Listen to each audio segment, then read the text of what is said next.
আসসালামু আলাইকুম। 30 দিনের আমাদের যে প্রোগ্রামটা 02 প্রো, তার আজকে নতুন আরেকটা ক্লাস আপনাদেরকে স্বাগতম। আজকে আমরা নতুন একটা চ্যাপ্টার পড়বো, সেটা হচ্ছে গড়। গড় নিয়ে আমরা পড়বো। এখন গড়ের যে বেসিক ধারণা যে, এবং আজকের আশা করি আজকের এই একটা ক্লাস দিয়ে আপনি গড়ের যে কোনো ম্যাথ পরীক্ষা যেগুলো আসে আমরা নর্মালি করতে পারবো। গড়ের একটাই সূত্র, একটাই বেসিক ধারণা, সেটা হচ্ছে যে মোট সমষ্টিকে যদি সংখ্যা দিয়ে ভাগ করি আমরা, তাহলে আমরা হচ্ছে কি পাবো, গড় পেয়ে যাবো। ধরেন আমাদের পাঁচজনের বয়স, পাঁচজনের বয়স হচ্ছে 10 বছর, 20 বছর, 30 বছর, 40 বছর, 50 বছর। এখন যদি বলা হয় এদের গড় কত, তাহলে আমরা কি করব?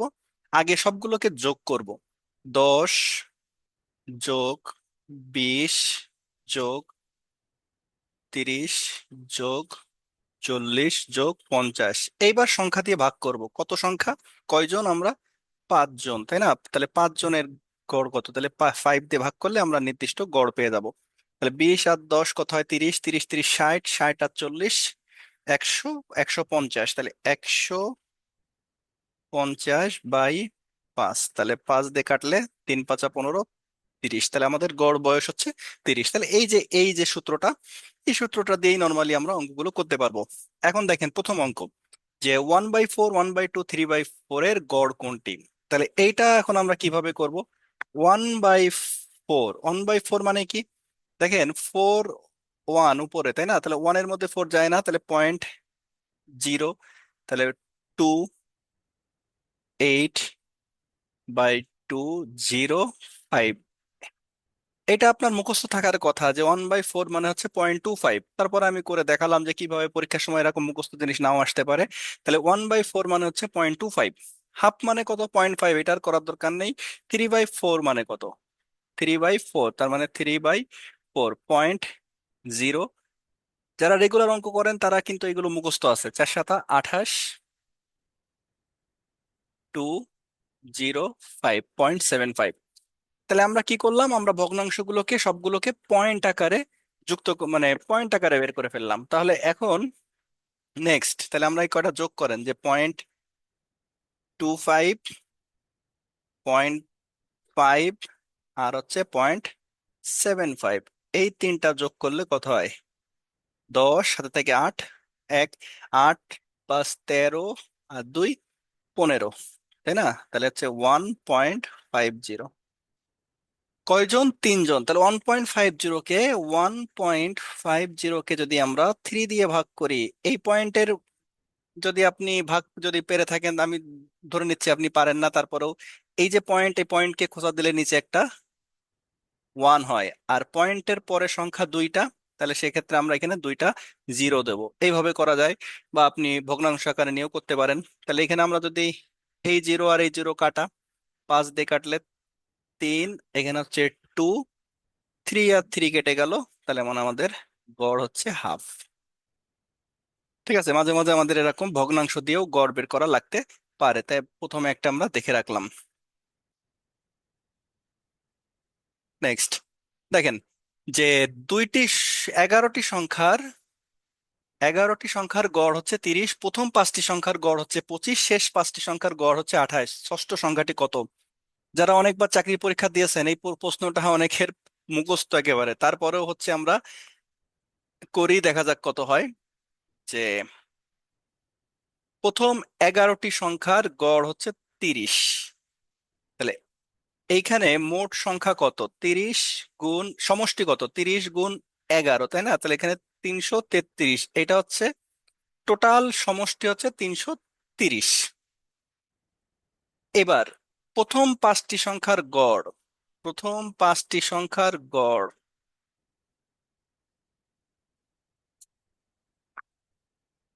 তাহলে প্রথম 5টি সংখ্যার গড় হচ্ছে 25। তাহলে প্রথম পাঁচটার সমষ্টি কত? 25 গুণ 5, তার মানে 5×5 = 25, 5×2 = 10, 11, 12, হচ্ছে প্রথম পাঁচটা। শেষ 5টা সংখ্যার গড় হচ্ছে 28, তাহলে শেষ 5টা 28, তাহলে 28 গুণ 5। তাহলে দেখেন 5×8 = 40, 5×2 = 10 আর 4 = 14, 140। এখন যোগ করেন তো, তাহলে 5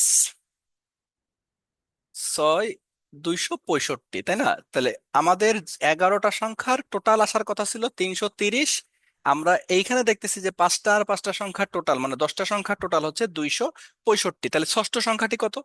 ক্লিয়ার, ষষ্ঠ সংখ্যাটি হচ্ছে 330 বিয়োগ 265। তাহলে 5 হাতে থাকে 1, 8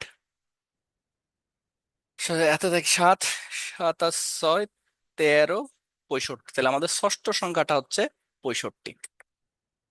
সূত্র আমার একটাই, ওইটা দিয়ে এখন ঘোরায় পেঁচায় বিভিন্ন রকম ভাবে অঙ্ক আসতে পারে, আমরা সব রকম দেখে ফেলবো।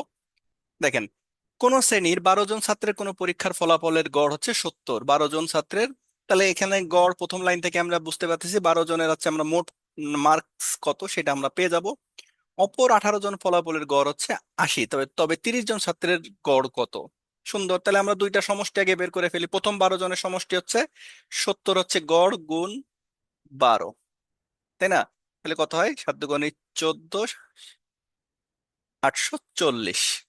আর অপর 18 জনের গড় হচ্ছে 80, তাহলে 80 × 18।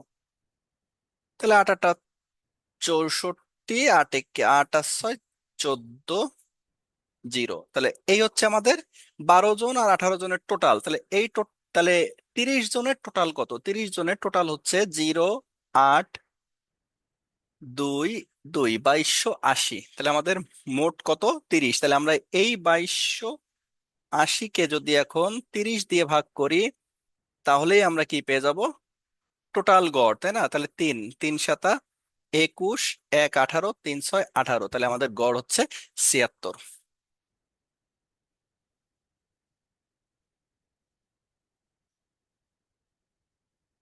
কোন ক্রিকেট ম্যাচে প্রথম 10 ওভারে গড় রান 3.2, এই খেলায় 282 রান অর্জনের জন্য পরবর্তীতে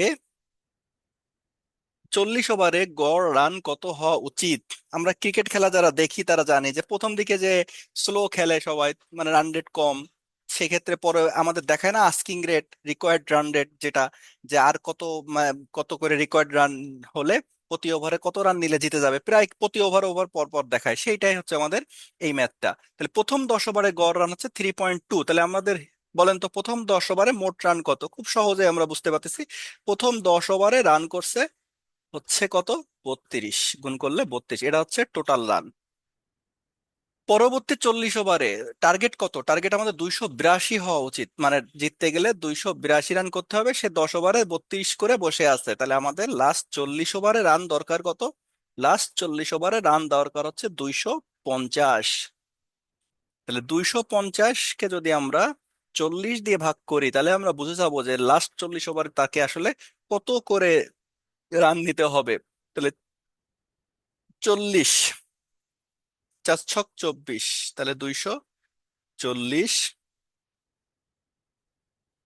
10.0, 40 × 2 = 80, 20, 0, 5।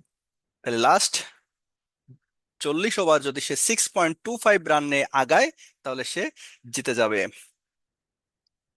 6টি ধারাবাহিক বিজোড় সংখ্যার গড়ের 6 গুণ সবচেয়ে বড় সংখ্যাটি 4 গুণ অপেক্ষা 12 বেশি। এখানে দুইটা জিনিস একটু খেয়াল করেন যে গড়ের 6 গুণ, কাদের গড়? 6টি ধারাবাহিক বিজোড় সংখ্যা, তাদের গড়ের 6 গুণ সবচেয়ে বড় সংখ্যাটি 4 গুণ অপেক্ষা 12 বেশি। এখন যখনই আপনারা এই টাইপের অঙ্ক থাকে, আমরা ক্রমিক সংখ্যাগুলো ধরে নিই এক্স, x+1, এই ক্ষেত্রে মাঝে মাঝে ভুল হয়ে যায়। যে আমাদের ধরবো কি, দেখেন যে বিজোড় স্বাভাবিক সংখ্যা পর পর যদি আমি কাউন্ট করি যে 1, 3, 5, তাহলে 1 যদি এক্স হয়, তাহলে 3 কি কত? 3 হচ্ছে x+2, তা দেখছেন গ্যাপ হচ্ছে 2 করে। আর 5 কত? 5 হচ্ছে x+4, তার মানে এর পরেরটা কত হবে? x+6। তাহলে 6টি স্বাভাবিক ধারাবাহিক বিজোড় সংখ্যা কত কত সেটা? X, x+2, x+4, x+6, x+8, x+10। তাহলে এদের গড় কত হবে? তাহলে এদের যদি আমি যোগ করি সব মিলে 10, 18, 24, 28, 30, তাই না? তাহলে যে 30, আর এই পাশে এক্স আছে কয়টা? এই পাশে এক্স আছে 6টা, তাহলে 6x+30, এটা হচ্ছে তাদের যোগফল। তাহলে এদের গড় কত? এদের গড় হচ্ছে 6x+3/6। তাহলে দেখেন উপর থেকে যদি আমরা কমন নিই 6, তাহলে 6x+5/6, 6 আর 6 কেটে গেল, তাহলে আমাদের গড় হচ্ছে x+5। এখন প্রশ্নে কি বলছে? গড়ের 6 গুণ। 12 বেশি, কার থেকে 12 বেশি? সব থেকে বড় সংখ্যাটি, তার মধ্যে সব থেকে বড় সংখ্যাটি বোঝা যাচ্ছে x+10। তাহলে আমরা কি এটা লিখতে পারি যে গড়ের 6 গুণ, তার মানে 6x+5 মাইনাস সব থেকে বড় সংখ্যার 4 গুণ, তার মানে 4x+10 কত বেশি? সেটা হচ্ছে আমাদের 12 বেশি। তাহলে আমরা যদি সমাধান করে ফেলি, 6x+30 - 4x - 40 = 12। 6 থেকে 4x 2x, 30 থেকে 40 -10, এই পাশে গেলে +10, তার মানে 22। অতএব x হচ্ছে আমাদের 11। তাহলে বলছে কি ধারাবাহিক সংখ্যাগুলোর গড় কত? তাহলে আমি কি এখন 6টা সংখ্যা আবার বের করব? না, গড় তো আমার বের হয়ে বসে আছে, কত? x+5। তাহলে গড় হচ্ছে আমাদের 11+5, তার মানে হচ্ছে 16।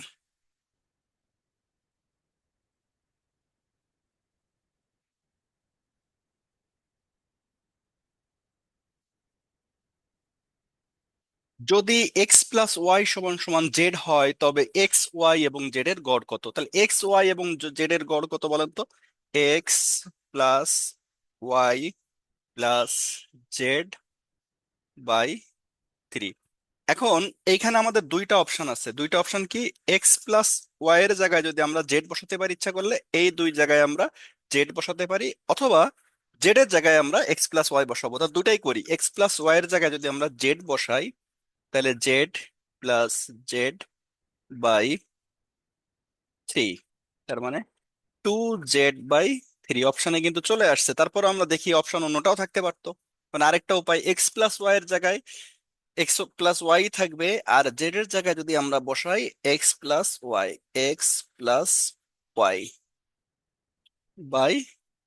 তাহলে উপরে হচ্ছে আমাদের 2, যদি কমন নিই x+y/3। তাহলে এখানে একটা অপশন ছিল x+y/2, কিন্তু এখানে 2x+y/3, মানে দুইটাই অপশনে থাকতে পারে। তাহলে এই 6টা অঙ্ক যদি আপনারা করেন, আশা করি গড় নিয়ে আপনাদের কোনো পরীক্ষায় আর কোনো সমস্যা হবে না। সূত্র যেহেতু একটা, তাহলে এগুলো একটু প্র্যাকটিস করলে আপনাদের গড়ের থেকে অঙ্ক আসলে ইনশাল্লাহ পারবেন।